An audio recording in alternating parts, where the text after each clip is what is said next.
Impeachment-ի մասին իմ պատասխանը նամակ եմ ստացել, սկզբում ասում էին ուլտիմատում նամակ, պատասխանում եմ հրապարակավ, պարլամենտական երկրներում, որտեղ ուժերի հարաբերակցությունը պարբերաբար կարող է փոխվել, impeachment-ը նույնիսկ փոքր սխալի դեպքում վարչապետին անվստահություն հայտնելու իրավական գործիք է։ Այդպիսին է Հայաստանի պարլամենտը, ոչ։ Հայաստանում մեկ մարդու և մեկ խմբակցության բացարձակ իշխանություն է, մեկ մարդու դիկտատուրա քաղաքական մեծամասնություն ՔՊ-ի վրա։ Այսօրվա Հայաստանում impeachment-ի գործընթացը հնարավոր է և պետք է սկսել միայն այն ժամանակ, երբ երկրում կա իրական երկիշխանություն, երբ այս իշխանությունը չի տիրապետում իրավիճակին, թելադրողը փողոցն ու ընդդիմությունն են, երբ ուժային կառույցները չեն համարձակվի արյունայողության հրաման կատարել։ Այսօր նման իրավիճակ է։ Ոչ։ Վերջերս ՀՀԿ գործադիր մարմնի անդամ Դավիթ Հարությունյանն էլ էր ասում. Հայաստանում impeachment-ը հնարավոր է միայն այն դեպքում,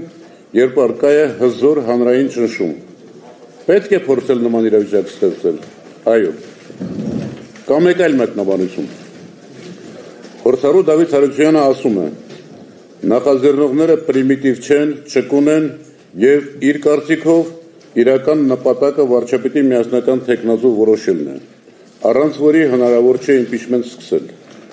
Եթե իրոք այդպես է, այդ նպատակով էր պետք նախաձեռնություն քննարկումներ սկսել։ Միասնական թեկնածուն որոշվելու է կամ փողոցում, հզոր ճնշման արդյունքում կամ ընտրություններով։ Քայլերի հերթականությունը խառնելը ավանտյուրա է կամ սադրանք կամ այլ նպատակ է հետապնդում։ Ինչը կարող է լինել նպատակը։ Փորձել շանտաժի ենթարկել Հայաստան խմբակցությանը, կամ ասեք impeachment-ի են գնում երկրորդ նախագահ Ռոբերտ Քոչարյանի թեկնածությամբ, կամ ընդունեք Ռոբերտ Քոչարյանը ձեր թեկնածուն չէ։ Էդգար Ղազարյանը, Նարեկ Մալյանը պարբերաբար երգում են. Ռոբերտ Քոչարյանը ռեսուրս չունի, ինձ հետ այքիր է, ումից եմ փոխարել այս միտքը, Ռոբերտ Քոչարյանը Հայաստան դաշինքի ղեկավարը չէ։ Ես հստակ հնչեցնում եմ Ռոբերտ Քոչարյանի անունը որպես վարչապետի թեկնածու Հայաստան խմբակցության կողմից, ասում է Էդգար Ղազարյանը։ Էդգար Ղազարյանը հանդիպել է երկրորդ, երրորդ նախագահներին Բագրատ Սրբազանին։ Մամուլում Էդգարին հղումով հրապարակում եղավ, որ միայն երկրորդ նախագահը չի ողջունել հենց այսօր impeachment սկսելու գաղափարը։ Հարգելի լրագրողներ, հաշվեք, ես գիտեմ, չգիտեմ նախագահների հետ զրույցների բովանդակությունը։ Երրորդ նախագահը ողջունել է հենց այսօր impeachment սկսելու ծրագիրը։ Թող Էդգարը ասի։ Եթե ասած ողջունել է, ես առաջարկում եմ պատիվ ունեմ խմբակցությանը սկսել թեկնածուի անուն տալ։ Ասում են թող Հայաստան դաշինքը առաջարկի Ռոբերտ Քոչարյանի թեկնածությունը, պատիվ ունեմ է Արթուր Վանեցյանի։ Արթուր Վանեցյանը ինչ կապ ունի պատիվ ունեմ խմբակցության հետ։ Իմ համոզմամբ ստորակետ։ Հայաստան խմբակցության առաջնորդը երկրորդ նախագահն է, պատիվ ունեմինը երրորդ նախագահը։ Ինչու եմ խնդիրն այսպես ձևակերպում։ Հանրապետական մեր գործընկերներից այսօր impeachment սկսելու բազմաձայն հավանություն տվողներ կան։ ՀՀԿ-ում դերակատարում ունեցող հարգելի Արտակ Զաքարյանը ասում է. impeachment-ը հնարավորություն կտա ապագա կառավարությանը չեղարկել այսօրվա իշխանության որոշումները, բացի դրանից ընդդիմադիր թևերին միավորման կտան։ Հայկ Մամիջանյանը ասում է impeachment-ը հնարավոր է, բայց այս պահին մենք թեկնածու չունենք։ Էդգար Ղազարյանին գնահատում եմ։ Աշխատասեր է, հումորով, համառ է, հիանալի նմանակումներ է անում։ Բայց չափազանց շատ է խոսում, ինչը լավ հատկություն չէ, համառ սևեռումներ ունի, ինչը ևս լավ տեղ չի տանում։ Բայց երբեմն լկտի անում է ու փորձում շանտաժի ենթարկել։ Տեսեք ինչ է ասում Էդգարը։ 2021-ի օգոստոսի 2-ից բոլոր պատգամավորները անվերապահորեն վստահություն և աջակցություն են հայտնել Նիկոլ Փաշինյանի կառավարությանը։ Նիկոլ Փաշինյանի օրակարգն սպասարկում։ Ինձ համար ինչ տարբերություն, Արամ Սարգսյան թե նրանցից մեկը։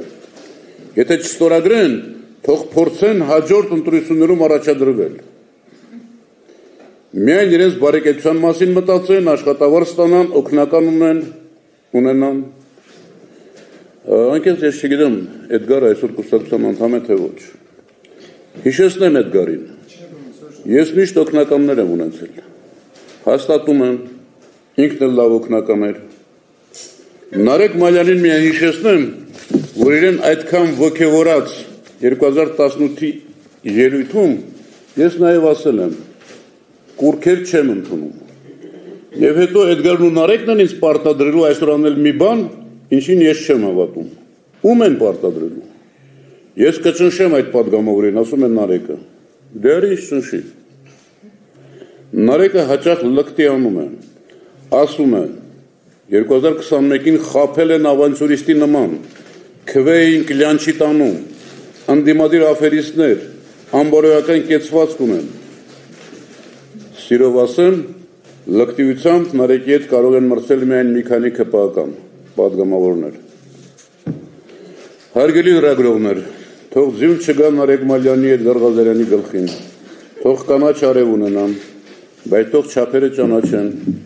կեղծ օրակարգով հասարակությանը մոլորեցնող ԿՊ-ն հերիք է։ Վերջերս Հանրապետության երրորդ նախագահը ասաց,